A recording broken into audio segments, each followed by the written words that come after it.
Don't wait till the battle's over. Don't wait till the struggle ends. Shout now, shout now, right now. Shout now, shout now. Don't wait till you make it home. Hey everyone, and welcome to the PHILLIP Show. Of course, grab your coffee. I don't know what you're drinking, but I'm trying. It's getting warmer outside, so coffee is about to turn into iced coffee in the same mug. So we're gonna see how that goes. So listen, in the national conversations, and I talk about national conversations a lot because that's just what's being talked about. But there's a lot of advocacy going on. There's a lot of advocacy for space and room. There's a lot of advocacy around identity. There's a lot of advocacy around freedoms and justice. And there's also advocacy around mental health. And what do we do now? How do we address it? Is it okay to talk about? And what does it mean to have a mental health concern? There's a lot of stigmas around mental health, and a lot of them are just that. A lot of them are just stigmas and what we think a mental health, say it's a crisis or mental health situation may be.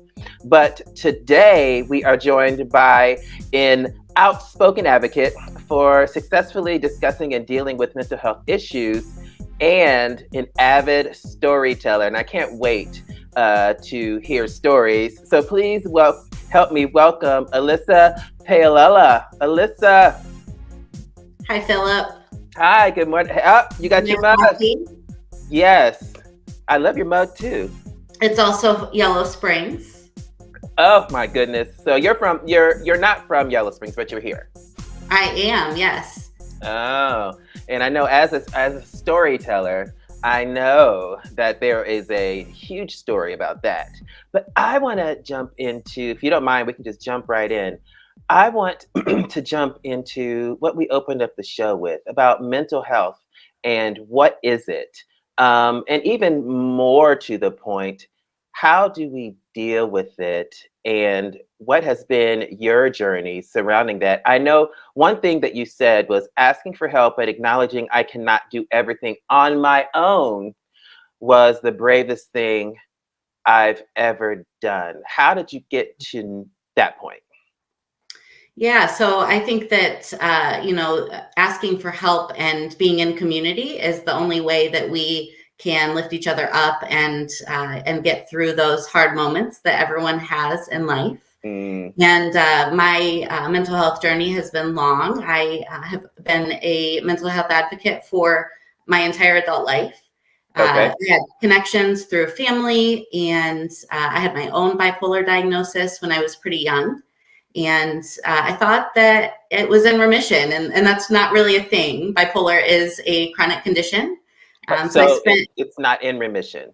It is not. Okay. There's treatment, but my experience has been really managing the symptoms. Got So it. the symptoms do appear, whether that is a more high mood. And for me, I have bipolar 2, type 2, which is you have hypomania instead of mania. So hypomania is a little under the full mania that people may think and associate with spending, high risk behaviors, the manic, like I mentioned, the spending a lot of money, maybe outside of your means. My hypomania is more along the lines, my symptoms are, I'm very productive. I can do a lot, and I agree to a lot. I agree to help with a lot of things. I love volunteering. It's a huge part of my life. So for me, managing my bipolar, part of that is staying cognizant of how many times I say yes, so that I can follow through on what I say I'm going to do, because that's really important to me. It's part of integrity, which is one of my core values. So that's one way that it manifests. It may manifest in being more outgoing and having higher confidence. But with mania, sometimes people will feel that they are so powerful, and even feel that they are God or things like that. At my self-confidence, I don't count that as a negative symptom of bipolar. It's very much grounded in the work that I've done on myself for, since I was 11 years old. I remember recognizing that I wasn't very patient and deciding that I was going to work to do better at that. So I am a big proponent of always, being self-aware about the challenges and limitations you may have. And then if you want a change in your life, to take steps to change your life. So I had been, so part of asking for help was when I was having suicidal thoughts. And for a long time, it was passive suicidal thoughts. That could be things like, they'd be better off without me, or I'm not, the world would, I don't know that I've ever believed the world would be a worse place. But in those moments, my brain is really working differently when I'm in severe depression. So with hypomania, in addition to the lower mania, you can also have more severe depression. So I was spending a lot of time what I thought was reframing. And I had all this knowledge about mental health. I have always been interested in it and have studied it and read about all different conditions. The more severe depression had come to a point that I was only denying negative thoughts. And I was saying that can't be true. I don't believe that. But I found that it was really important to replace those thoughts. And so when I was not replacing those thoughts as a part of the reframing and acknowledging what I'm good at and what I contribute to the world, and not just saying that's not true, I came to a place where the suicidal thoughts were more common. And I decided that, I at the time I was on a local NAMI board, which is the National Alliance on Mental Illness. I had been a board member. I have been a secretary for the board as part of my advocacy work. And even at that time, anyone can experience mental health conditions. And it doesn't matter how much you know about a topic. The intellectual part that I know about it does not necessarily translate into the emotions that I feel. I think that, and if we can pause right there, I think that's really important to pull out, because sometimes people have this perception that if you know more about mental health, then that means you won't have mental health issues. And I think it's interesting how you said that, because that just resonated with me. It's like, I know people can know what to do. They know the hows, but in their mind, or what's real, but in their mind, they don't believe it. And I think that's something interesting about mental health and all of, the ways that it can show up as perhaps a situation. Absolutely. And even just when we're stressed and struggling, I think it's really great to remember that even therapists have therapists. So, you can't necessarily treat yourself or have the perspective that you need in that moment when you're experiencing severe depression and your mind is, it's less sharp. You're experiencing more brain fog, and the things that I believe about myself, at least for me, do change based on the part of the cycle that I'm in. I do. Go ahead. No, I was going to say that you also said, I practice self-care every day, not just to relax, but to thrive. And it sounded like you were kind of going into what you do as far as self-care was concerned. And I wanted to pinpoint that too, because a lot of people have they can stereotype mental health or self-care and do it for a season. And it's like, well, it's not really seasonal.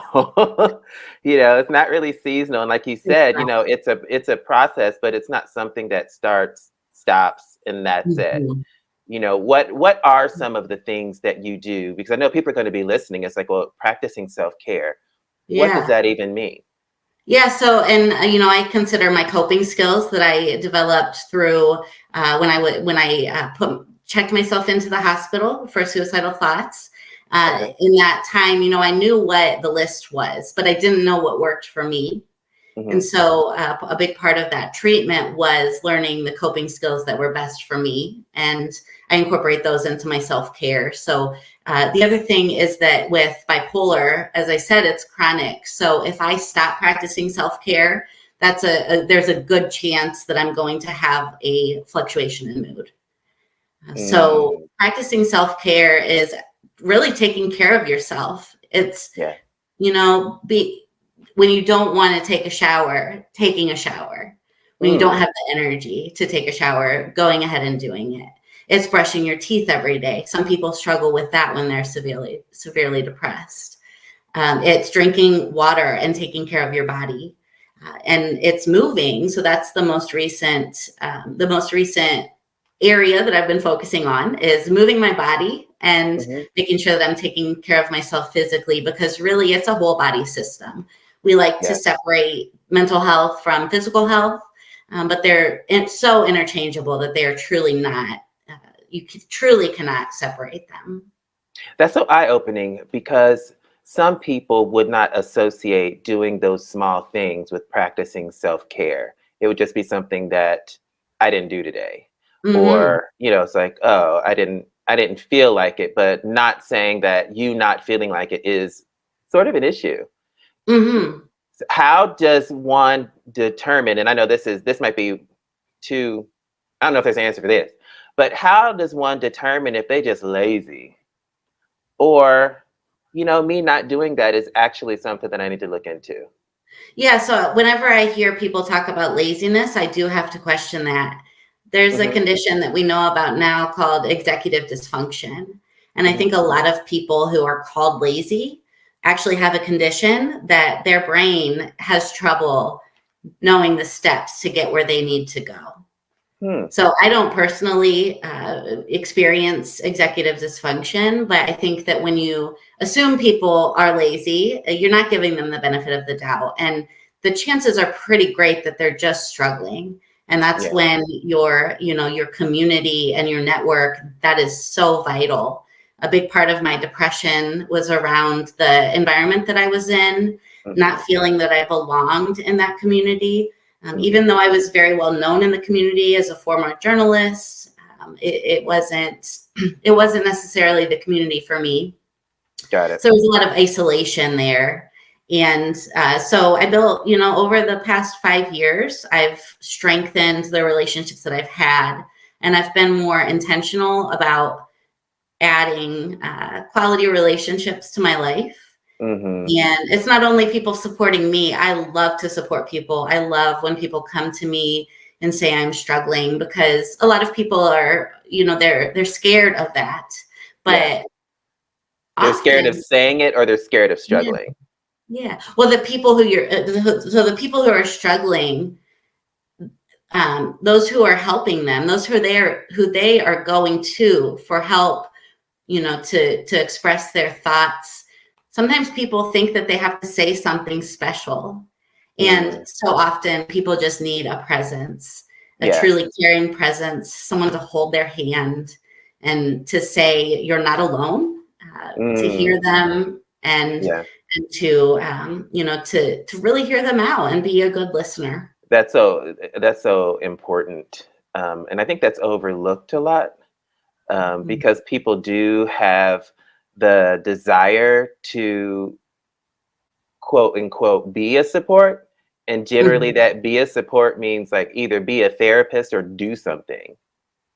Mhm. And like you were saying, just having somebody's presence there could make all the difference. You don't have to do anything a lot of times. You don't have to say anything. Sometimes you just have to be. Absolutely. I think more often than not, people just need to express themselves and be heard and be affirmed. Yeah. Yeah. Well, I know that you recently moved to Yellow Springs, and was that move, since we're talking about self-care, where was that move in your decision-making process when it came to what's best for you? Yeah, so it's a funny story because actually I don't know how it came up, but my therapist and I during a session were talking about Yellow Springs. Maybe it was about, me wanting to see more art and culture, things like that. And she said, you should live in Yellow Springs. And I said, oh, I can't do that. I've got this and that. And, I've got these responsibilities and that's a big move and I'm on my own. It's just, it's a hard thing at this point in my life. Being bipolar, I have to watch the changes in my life because that can often trigger either hypomania or depression. But I left there and I couldn't stop thinking about it. And so, yes, it was a big part of finding a community that for me, I felt like I could belong. I felt that people were kind, and I haven't always experienced that. I've got a lot of empathy for people who are being unkind to each other because there's probably something going on in their own life. But there was only so much I could change in that community, one-on-one, having conversations, helping people understand, because there it's very much Trump country, to the point that Democrats don't raise their hands. They don't, they're not out of the closet as Democrats. And so as I left journalism, and a big part of that was advocacy work, I wanted to be more involved in advocacy work. I left journalism and, I got into more organizational communications. And with COVID, I had always done some remote work. And with COVID, it was the first time I was completely remote. And I changed jobs a couple of times. I was laid off and I kept pushing forward. I'm very proud of how I've made it through the tough times of COVID. And I couldn't have done it without the support of my own community. So I landed a job that was definitely permanently remote. And, it took me a little while to realize I can live anywhere. I don't have to stay in this area anymore. A big part, my family lives there and I still, love to see them and go back to see them. But a big part of where I was living was what job opportunities I had. Sure. And so when I was able to work remote, and my therapist said, you should live in Yellow Springs, and everything just fell into place. Housing is really hard to find in Yellow Springs. And there was, I talked to a lot of landlords. One place fell through. I had sent a deposit without even seeing it. I was ready to jump. And so I sent a deposit and that place fell through. But still within 3 months, I was living in Yellow Springs, and recognizing that there are pieces of my life that I was willing to give up to live in Yellow Springs. So for example, we all like to have food delivered to us at times. And I think that a lot of people did, that picked up during COVID. And I thought, if I could save that money, I could live in Yellow Springs. And and I knew that because housing is so hard to find, and housing doesn't come, apartments don't come up often, especially, 1-bedroom apartments. I was looking for a housemate, and, it kept falling through and folks just weren't ready to move. And so I took a leap of faith and I rented a 2-bedroom, and I decided I was more likely to find someone in Yellow Springs if I was there with an apartment. So I knew I had so many months before I ran out of money. But with everything else that had fallen into place, I had confidence that it was the right place for me and that everything would work out. However that is, however it's supposed to happen.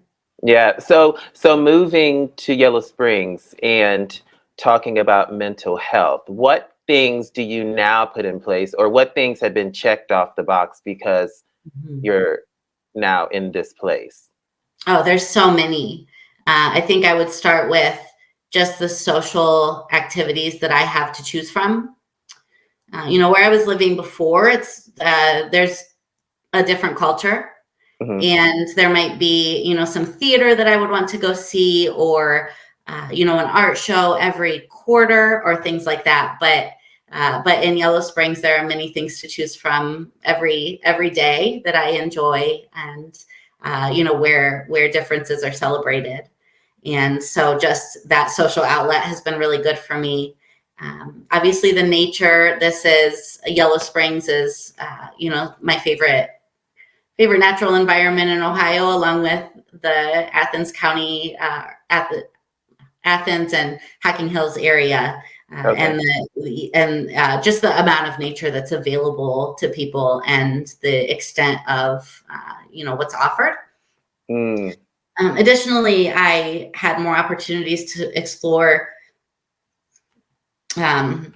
spiritual outlets, as well as, and these are kind of intertwined, more holistic healing. So Okay. there are so many people in Yellow Springs who offer a variety of alternative methods of healing. And Mm-hmm. so, I do Reiki, I do Tai Chi, I do intuitive massage, those types of things. And, whether those are spiritual or not, I know they're helping me. And, Okay. I think that's necessary to say, I think it's exactly. necessary.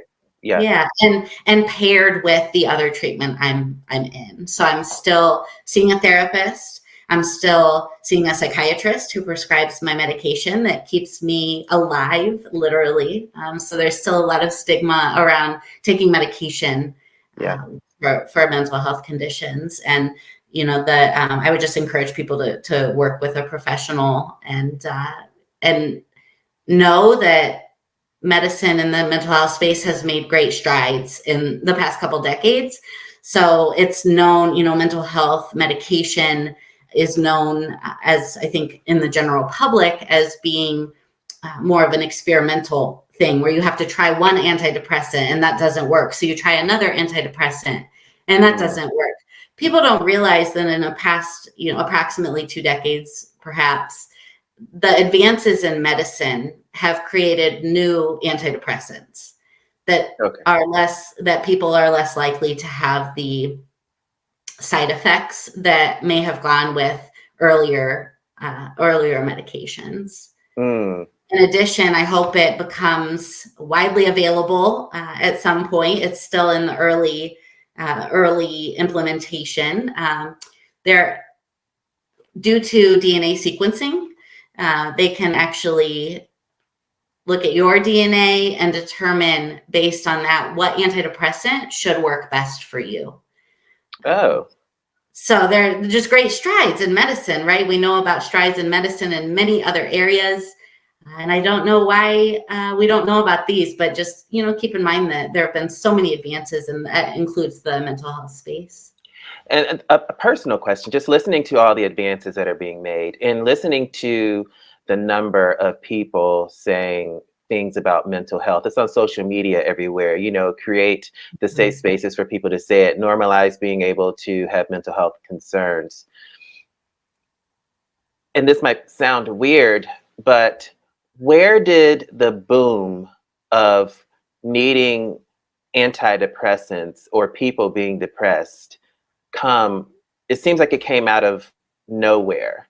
It seems like it's just like, okay, so now everybody's depressed and now we need all these medicines. Was it something that was just really not spoken of, so we really didn't know, or people just went untreated because you just really couldn't say?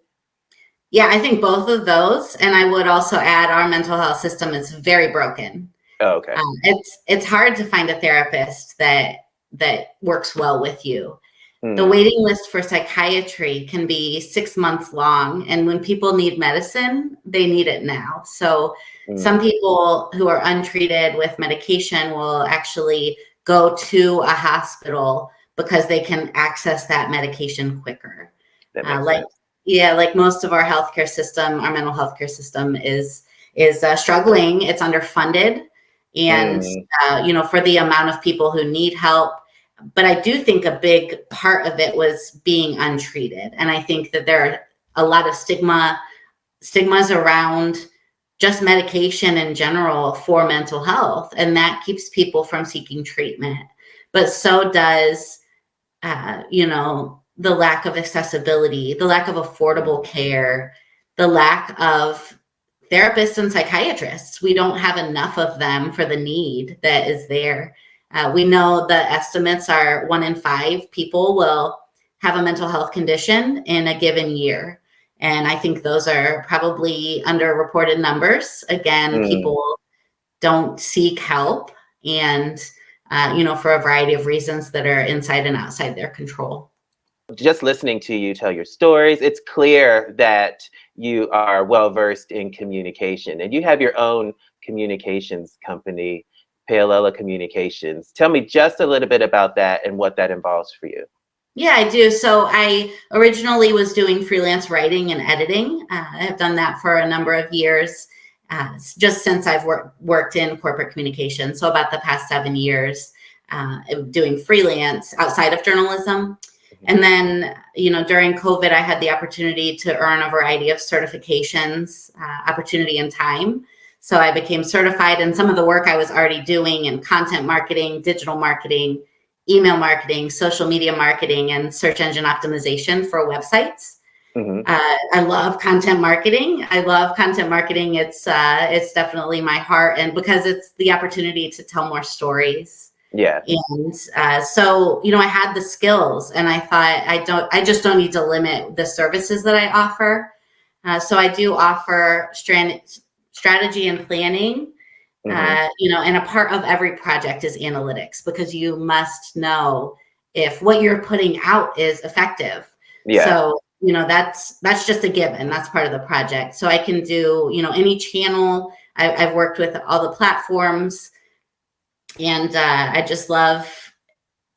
feel honored to be able to help other people and businesses and nonprofits tell their stories.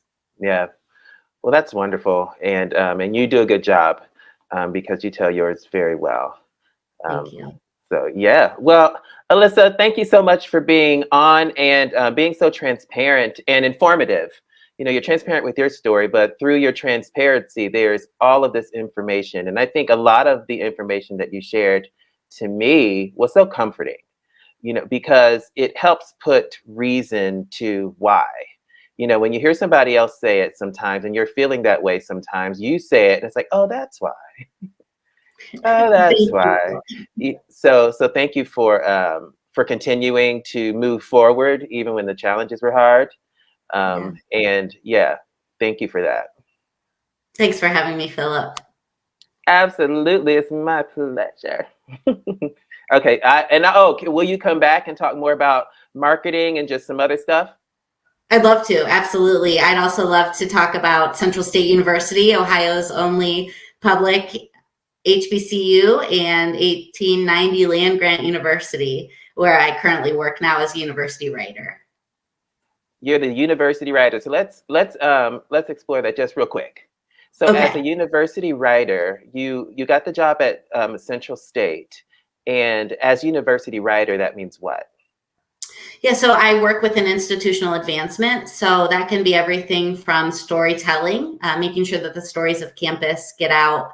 The students are doing just incredible work there. And it's a really small university, and it's not well known in Ohio. I've worked in the advocacy space. My friends work in the advocacy space, and we just didn't know that the HBCU of the Midwest is 15 minutes down the road from Yellow Springs. So that mission was really important to me. So I'm glad to be able to advance the institution and all the great things that are happening. I also work with the development team to reach out to supporters, donors, alumni, current students, faculty, staff, any audience that you can think of. I'm a part of, and proud that within the past couple months, we pushed a project forward to launch a new website for Central State, centralstate.edu. A lot of the legwork had been done, and they brought in a couple people for the team, and we pushed it through the finish line. So that was a big project for me just starting out. Well, that's amazing. Yeah, a lot of people don't, number one, know about Central State, know where it is, and just the rich history that it really has, specifically being an HBCU. So Absolutely. So it looks like we have a lot to talk about again. So Wow. we're going to have to schedule another time to talk about just so many other things. Absolutely. Anytime. Thank you so much again for being here today. Thanks, Phillip. So if nothing else, and I always try and do takeaways, and I always try and kind of wrap it up, but there's really no wrap up. My takeaway is that from mental health issues or challenges that one has, there is a way out. And a lot of it, as Alissa was saying, a lot of it surrounds awareness, as well as putting things into place to either seek help, to be able to speak to someone, something actionable. So wherever you are, if you hear something about somebody having mental health issues, number one, have grace. And number two, if you are somebody that suffers from any mental health challenges, and let's take the word suffers out, that lives with any mental health challenges, there is help and there is hope for you, and keep moving forward. I'm so appreciative to Alissa for coming on the show. We will talk again soon. And for all of you, remember that you are the best you in the world. I'll see you next time on The PHILLIP Show. Don't wait.